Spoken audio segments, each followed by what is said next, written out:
el libro de Hechos y vamos a seguir con el tema que estamos tratando sobre la iglesia primitiva. Vamos a Hechos capítulo 2 y vamos a leer desde el versículo 40. Hechos capítulo 2, versículo 40. Y dice, y con otras muchas palabras testificaba y les exhortaba diciendo, sed salvos de esta perversa generación. Así que los que recibieron su palabra fueron bautizados y se añadieron aquel día como 3,000 personas. Y perseveraban en la doctrina de los apóstoles, en la comunión unos con otros, y en el partimiento del pan y en las oraciones. Y sobrevino temor a toda persona, y muchas maravillas y señales eran hechas por los apóstoles. Todos los que habían creído estaban juntos y tenían en común todas las cosas. Y vendían sus propiedades y sus bienes y lo repartían a todos según la necesidad de cada uno. Y perseverando unánimes cada uno en el templo y partiendo el pan en las casas, comían juntos con alegría y sencillez de corazón, alabando a Dios y teniendo favor con todo el pueblo.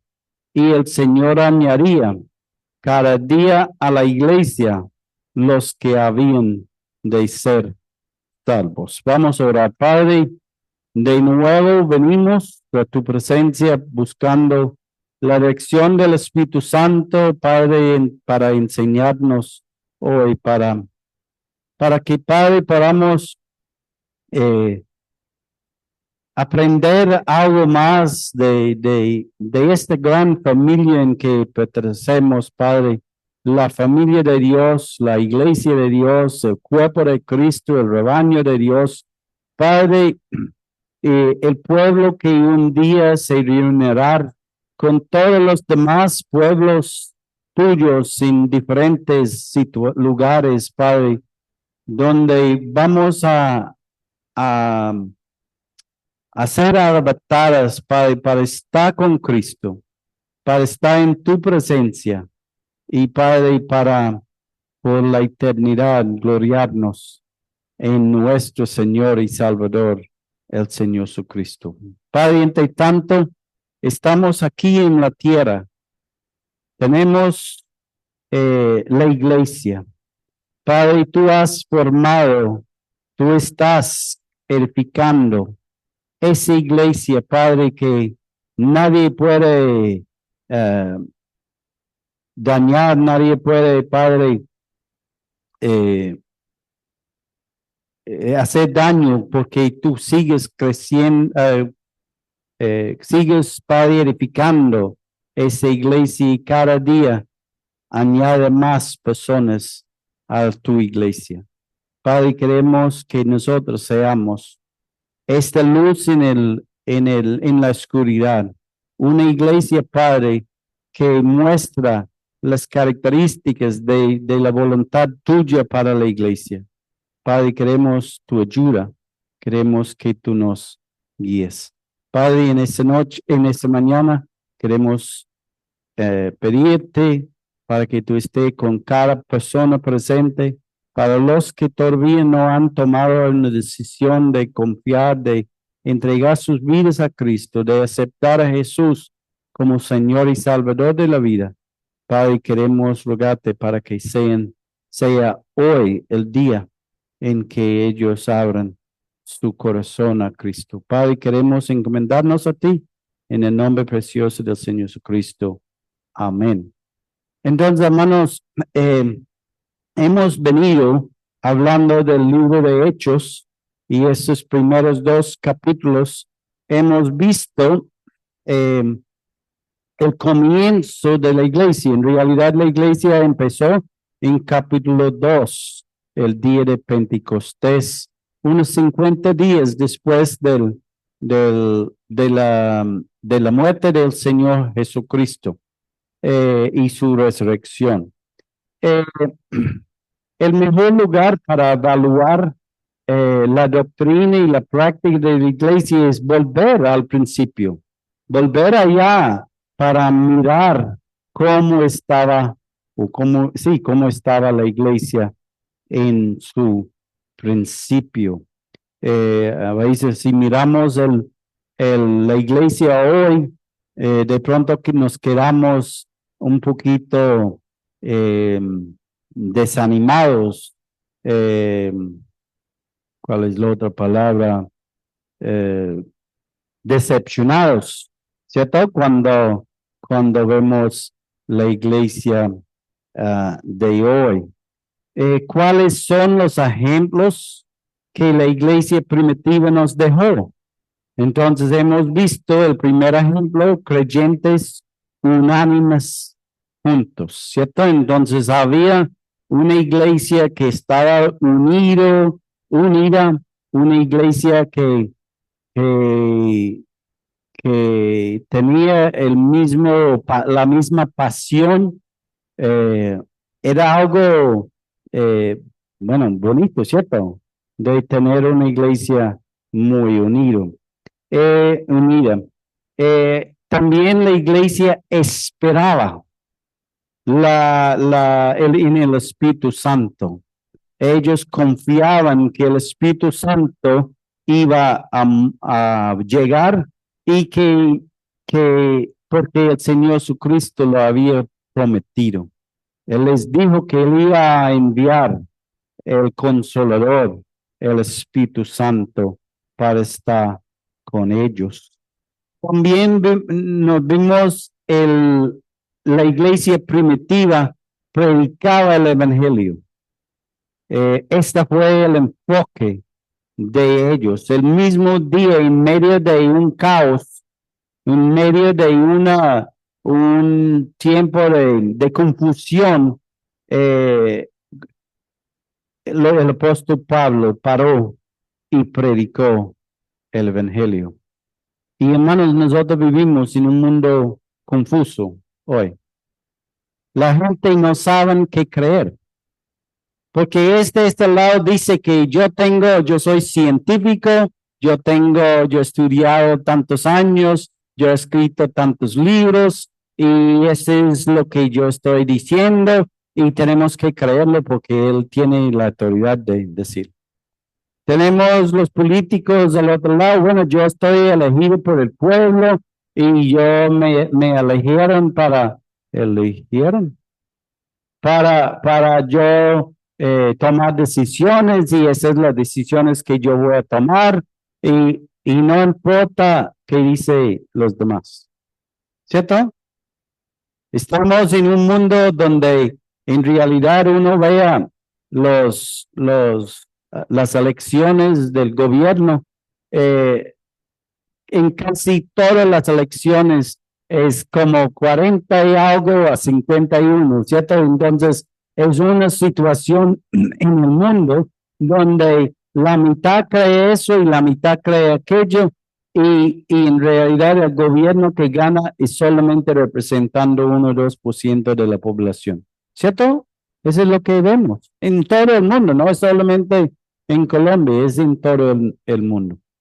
Entonces, pero en medio del caos, nosotros tenemos el mensaje de salvación al mundo. Este dice que él va a salvar el mundo. Este dice que él va a salvar el mundo. El otro dice que él va a salvar el mundo. Pero el Señor Jesucristo, nos leímos por la mañana en la apertura del culto y durante el culto, volvimos al tema que el Señor Jesucristo puede salvar, ¿cómo? Perpetuamente a todos los que vienen a Él. Entonces, ¿qué necesitamos? Que las personas lleguen a Cristo, no al local, aunque es bueno que vienen, es necesario para escuchar, pero el enfoque no es este lugar. El enfoque es la persona que nosotros estamos representando, que es Cristo, ¿cierto? El cuarto punto que vimos es que el del bautismo y el establecimiento de la iglesia. Entonces, fueron bautizados los que creyeron y añadidos a la iglesia. Entonces, la iglesia empezó en Hechos capítulo 2. La iglesia no viene del Antiguo Testamento. La iglesia en realidad empezó en Hechos 2. Después del partido del Señor Jesucristo, unos 10 días después de su ascensión. Hemos visto que la iglesia, estas personas que creyeron, fueron bautizados, fueron añadidos a la iglesia, perseveraban. Y perseveraban primeramente en la doctrina de los apóstoles, en lo que el Señor les había dado a los apóstoles para seguir el ejemplo. Y este ejemplo era el Señor Jesucristo, ¿cierto? El segundo punto de la perseverancia de los creyentes es la comunión, lo que hablamos en el último estudio. La comunión, esta unión de hermanos, esta relación entre hermanos, juntos unánimes, esta común unión que tenemos, compañerismo, la palabra koinonia en griego habla de compañerismo, esa común unión que tenemos.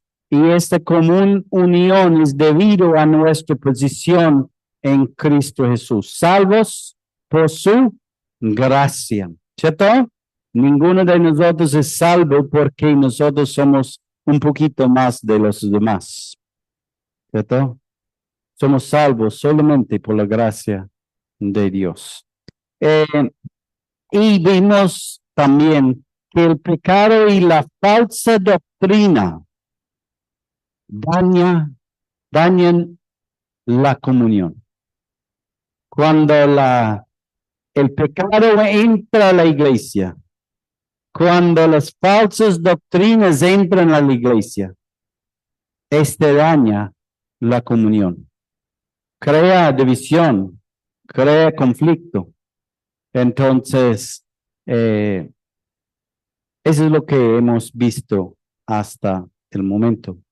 Entonces, hoy vamos a pensar, porque dice en Hechos capítulo 2, versículo 42, dice, y perseveraban en la doctrina de los apóstoles, en la comunión unos con otros, y en el partimiento del pan, y en las oraciones. Entonces, hoy vamos a mirar la cena del Señor o el partimiento del pan. Está aceptado por que el partimiento del pan es sinónimo de la cena del Señor. En Hechos capítulo 20, versículos 7 y 11, nos habla, podemos mirar rápidamente, 20, versículo 7, nos dice, el primer día de la semana reunidos los discípulos para partir el pan. Pablo les enseñaba. En versículo 11 dice, después de haber subido y partido el pan y comido, habló largamente hasta la alba. Entonces, encontramos que una de las cosas que encontramos, parece en las escrituras, es que los discípulos celebraban la cena del Señor con una comida. Parece cuando leemos, indica en Judas capítulo 1, versículo, bueno, solamente hay un capítulo, Judas versículo 12, habla de ágapes. fiesta de amor. Entonces nosotros esperamos el día de los bautizos tener una fiesta de amor, un ágape. ¿Sí? Lo llamamos banquete, ¿cierto? De pronto tenemos que cambiar el nombre de Manuel May a ágape, ¿cierto? Un ágape, una comida de amor donde compartimos, ¿cierto? Entonces parece que la iglesia primitiva celebraba la cena del Señor con un ágape. Dice en Judas, versículo 12, dice, esos son manchas, hablando de unas personas que estaban en la cena, pero no estaban bien. Y él dice, estos son manchas en vuestros ágapes, que comiendo impudicamente con vosotros se apacientan a sí mismos. Ellos eran personas que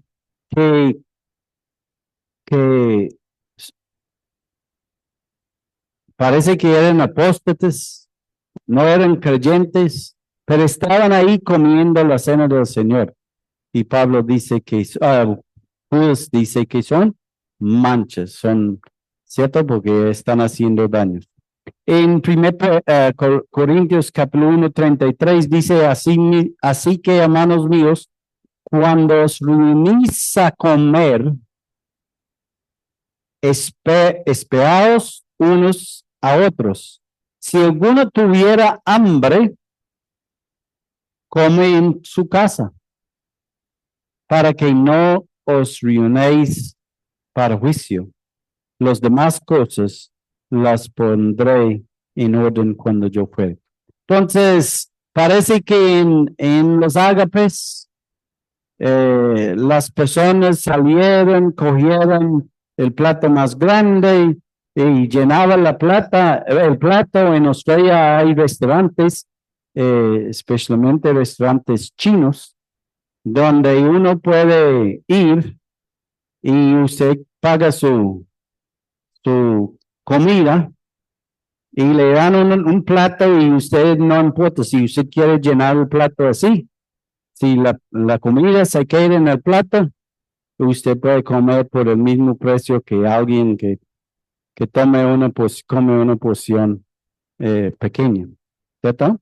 Entonces, y eso es lo que estaban haciendo ellos. Algunos comiendo todo y dejando otros. Y Pablo dice que come en su casa. Si tiene hambre, come en su casa. Entonces, parece que la cena del Señor era como un ágape. ¿Qué es entonces el partimiento del pan? O la cena del Señor. Primeramente, lo que no es la Pascua. Aunque el Señor utilizó la Pascua para lanzar la cena. En Lucas capítulo 11 tenemos la Pascua, el Señor celebrando la Pascua. Recuerda que Él mandó a los discípulos a encontrar un salón y en ese salón tenían que preparar la Pascua que el Señor iba a comer con ellos. Y nosotros hemos visto el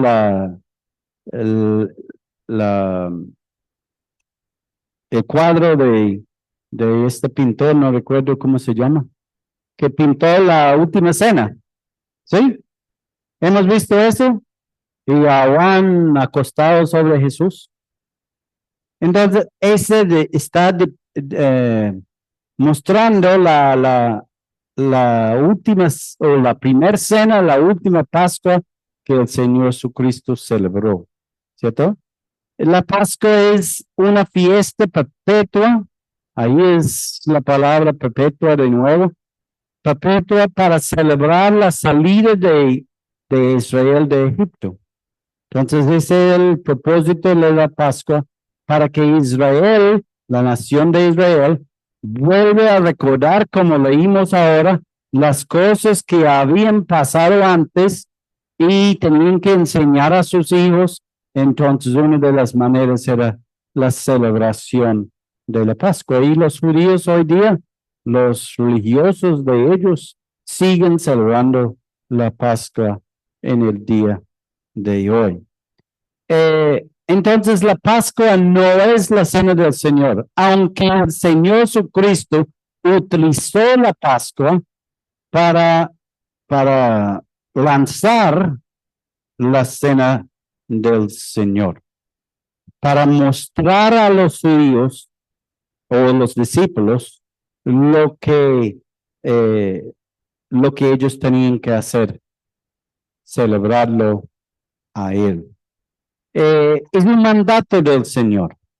La cena del Señor es un mandato instituido por el Señor en Lucas 22. Tenemos la historia, el evento donde el Señor Jesucristo celebra con sus discípulos la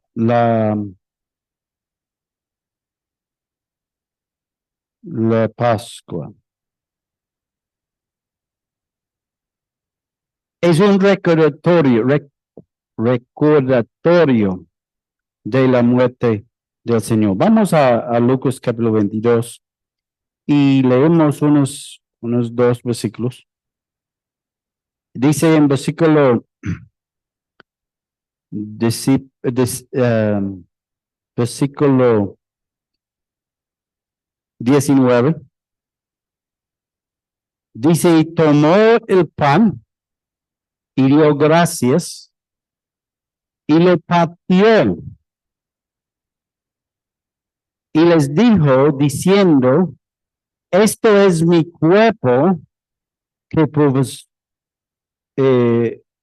vosotros es dado, hacer esto en memoria de mí. Entonces, un recordatorio, un evento donde recordamos, donde hacemos memoria del sufrimiento del Señor Jesucristo en la cruz del Calvario. Cuando Él instituyó esta cena, Él no había muerto, todavía no había muerto. Pero Él dijo a sus discípulos, esto tienen que hacer. Hacer esto en memoria de mí. Él es el centro, Él es el enfoque de aquella reunión. No es nadie más. No es el humano, un pastor, un santo, no. La cena del Señor, el único propósito es recordar lo que Cristo hizo. Su cuerpo que fue molido por nuestros pecados, ¿cierto? Entonces, Él dice hacer eso en memoria de mí. No se salva a nadie. La cena del Señor, para que yo pueda estar en la cena, para que el Señor me salve, para que yo tenga una más íntima relación con el Señor, para que yo pueda estar más cerca al Señor. Ese no es el propósito de la cena. La cena es recordarle a Él. ¿Sí? Nos habla en versículo 20 nos dice, de igual manera, después de haber cenado, tomó la copa, diciendo, esta copa es el nuevo pacto en mi sangre que por vosotros es derramado. Entonces tenemos en la cena del Señor, el Señor utiliza 2 ingredientes, 2 cosas fáciles de coger para celebrar su cena. Primero es el pan, su cuerpo que representa su cuerpo que fue molido por nuestros pecados. Isaías 53:5 nos habla, molido por nuestros pecados. El Señor Jesucristo en su sufrimiento en la cruz de Calvario, el propósito, la razón por la cual murió en la cruz fue para salvar a nosotros, por nuestros pecados, porque nosotros no somos capaces, no podemos ofrecer nada para librarnos de nuestro pecado. Pero el Señor Jesucristo, tomando nuestro lugar en la cruz de Calvario, sufrió en la cruz y por ende molido por nuestros pecados. Él tomó lo que era nuestro. Tomó pan y dio gracia y lo partió y les dijo diciendo, ese es mi cuerpo que vosotros vais a hacer esto en memoria de mí. En 1 Corintios capítulo 11, 23, Pablo cogiendo vuelve a repetir a la iglesia y dice, porque yo recibí del Señor lo que también os he enseñado, que el Señor Jesús, la noche que fue entregado, tomó pan. Y habiendo dado gracia, lo partió y dijo, tomad, comed, esto es mi cuerpo que por vosotros es partido. Hacer esto en memoria de mí. Entonces, ¿qué clase de pan? Este es un debate en ciertos lugares, pero ¿qué clase de pan? Sin levadura, con levadura, ¿cierto? Hay una cantidad algunos dicen que tiene que ser pan sin levadura, otros dicen que no importa, nosotros decimos que no importa. Y hay una razón. ¿Por qué? ¿Cuál es la razón que usamos por lo cual no estamos preocupados por si tiene levadura o no lo tiene? ¿Cierto? Porque estoy seguro que algunas personas van a entrar acá y decir, no, es que ellos celebran la cena con pan con levadura. ¿Sí? Son pecadores. De pronto hay alguien aquí que tiene en su mente que, bueno, ¿por qué usamos un pan que compraron de no sé dónde y traigan aquí? ¿Por qué es pan común corriente? Hay una razón. Damos gracias al Señor porque nuestra Biblia está escrita en griego o viene del griego. El Señor utilizó este idioma para hablar de... Nosotros tenemos pan queso, pan aquello, pan no sé qué, ¿cierto? Un poco de panes. Pero en el griego hay dos palabras que utiliza la Biblia sobre el pan. El primero es en Hechos capítulo 2, 42, donde estamos estudiando, donde perseveraban en partimiento del pan. La palabra que utiliza ahí para pan es la palabra atos. Y significa un pan leudado. Un pan, hogaza el significado que tengo en la casa, hogaza, que significa pan más grande que 2 libros. Entonces, hermano Javier tiene que comprar un pan más que 2 libros para ser bíblico, ¿cierto? Pero en ese tiempo era un pan grande, un pan que leudado, grande, que ellos utilizaban. Eso es lo que dice el diccionario Oceano. En Hechos capítulo 20, versículo 6, habla de panes sin levadura. Recuerda que una de las fiestas de los judíos es el panes de sin levadura. Y la palabra panes ahí, sin levadura, es una sola palabra. Panes sin levadura es la palabra asumos. y significa no corrompido con levadura. Es masa que no tiene levadura. ¿Cierto? Sabemos los que saben hacer un poquito de pan, saben que si usted mete una levadura en la masa, empieza a reaccionar con la harina y empieza a causar la harina a inflarse un poquito, ¿cierto? De orgullo, ¿cierto? Nosotros nos gusta el pan cuando está bien orgulloso, ¿cierto? Bien inflado, ¿cierto? Ese es el pan que nos gusta. Pero el pan sin levadura es la palabra sumos. Y en la escritura, cuando habla de la cena del Señor, no utiliza esa palabra para hablar del pan. Habla de un pan común, corriente. La palabra utilizada indica un pan común, corriente, no galletas o panes individuales. ¿Cierto? Habla de un pan y la palabra utilizada habla de un pan grande, un pan leudado, pero un pan grande. No un pan individual para cada uno. Imagínense comiendo, de pronto Samuel puede comer un pan de 2 libras, pero con una Coca-Cola, ¿cierto? Pero imagínense si todos nosotros con un pan de 2 libras, ¿cierto? Comiéndolo.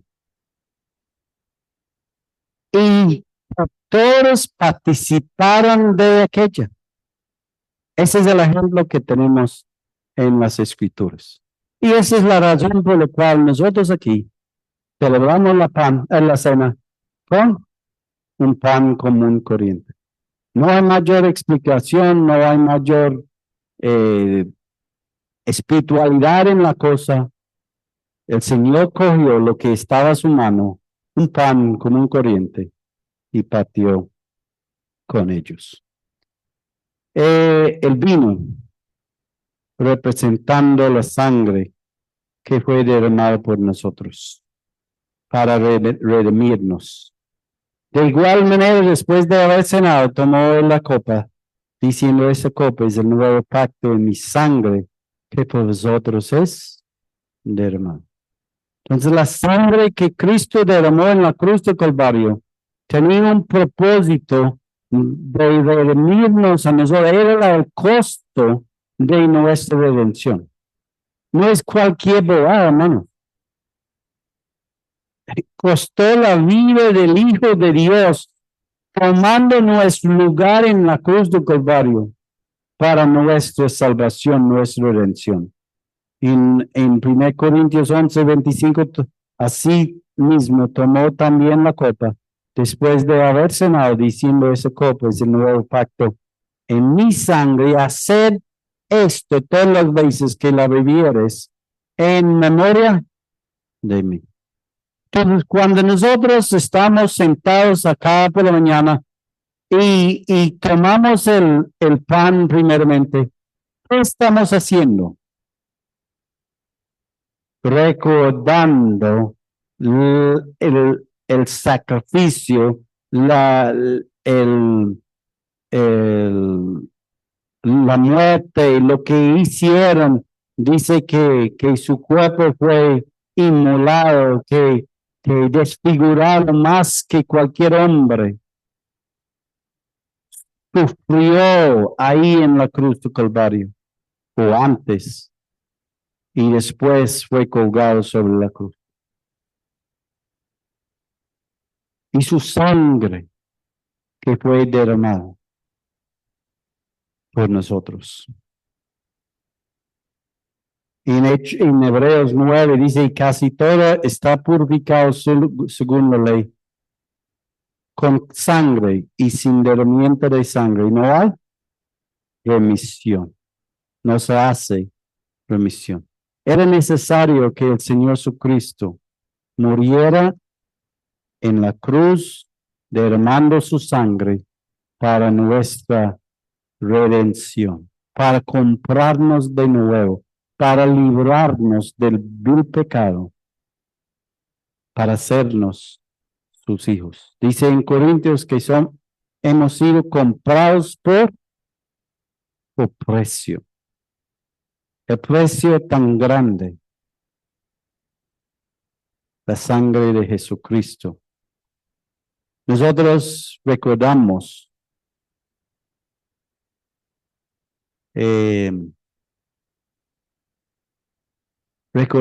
las personas que han perdido sus vidas en las guerras del mundo, ¿cierto? ¿Cuántas personas han derramado, han sacrificado sus vidas por la guerra en Colombia? Miles. La guerra mundial, primera guerra mundial, la segunda, y todos los otros que han pasado. En Australia tienen el día donde recuerdan soldados que hace 100 años murieron en la Primera Guerra Mundial. Creo que ya no hay. El último murió hace unos meses. El último soldado que peleó en la Primera Guerra Mundial de Australia. Pero cada año celebran este evento. Porque habla de libertad, habla de librar a la nación. Pero el Señor Jesucristo, Él dio su vida por nosotros, por todos. No solamente por Australia, por todos. Y es la razón por la cual nosotros celebramos la Cena del Señor. Vamos a dejar ahí porque el tiempo ya me pasó. Entonces, pero quiero recordarles que hoy por la noche es la predicación del Evangelio y enseguida la reunión de parejas. El lunes por la noche es la reunión de estudio sobre ancianos. Entonces, varones, el lunes por la noche a las 7 estamos reunidos. De nuevo, martes, reunión de oración.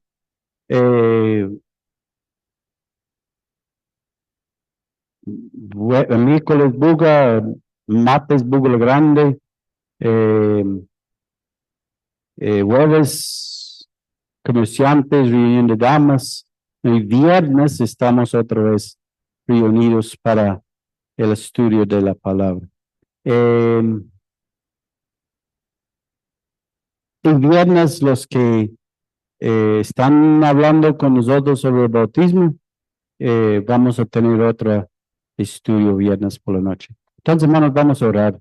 Padre, y gracias te damos de nuevo por la obra redentora de Cristo, una vez y para siempre, como leímos por la mañana, Padre. Ese sacrificio tan vicaria, tan poderosa, Padre, que por medio del sacrificio de Cristo, millones y millones y millones de personas han podido tener la salvación de sus almas. Padre, qué costo grande, pero qué recompensa grande. Padre, por el gozo puesto delante de él, sufrió la cruz menospreciando el oprobio. Padre, cuán grande era el amor tuyo hacia nosotros. Dios muestra su amor para con nosotros en que siendo aún pecadores, Cristo murió por nosotros.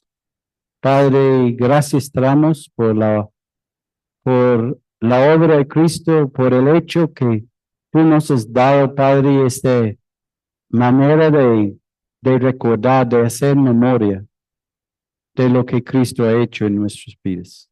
Queremos encomendarnos a ti ahora, pidiendo tu dirección en el resto del día. Y Padre, queremos despedirnos ahora en paz. Y Padre, encomendándonos a cada uno, a ti, en el nombre precioso del Señor Jesucristo. Amén. Gracias, mis hermanos.